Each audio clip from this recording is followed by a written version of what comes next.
So guys, for today magkakabit tayo ng LED light. Guys, low muna yung papalitan natin, which is H11. Oo. Ayan. So ito, tatanggalin nyo muna yung connector. Ano yung kita sa connector. Then sa kanya i-remove yung bulb. So guys, okay. Pagkatanggal nyo na ng connector, tatanggalin nyo na lang to. Twist nyo lang clockwise. Yun. Okay. So tanggal na. Gumagana. Pag nagkakabit kayo, try nyo munang i-on bago nyo ikabit dun sa housing para sure na gumagana. Alright? So guys, ganun din sa kaliwa or sa driver's side. Tanggalin muna to. Yan, tanggalin nyo muna yung connector. Fresh na lang yan. Angat yung clip. Yan, tanggal na, diba?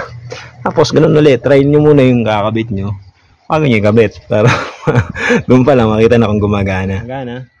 Kabit na natin. Yan. So, H11 installed. Try kong bigyan si boss na kung meron pa tayong peanut bulb para doon sa park light. Guys, LED lights low beam installed.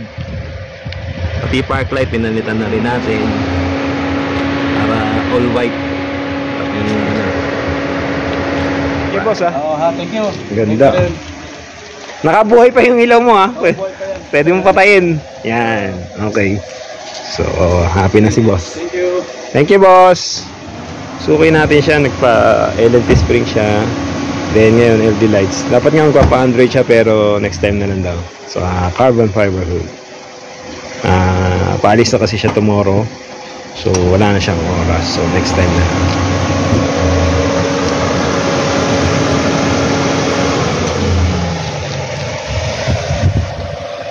Thank you, boss. Ingat.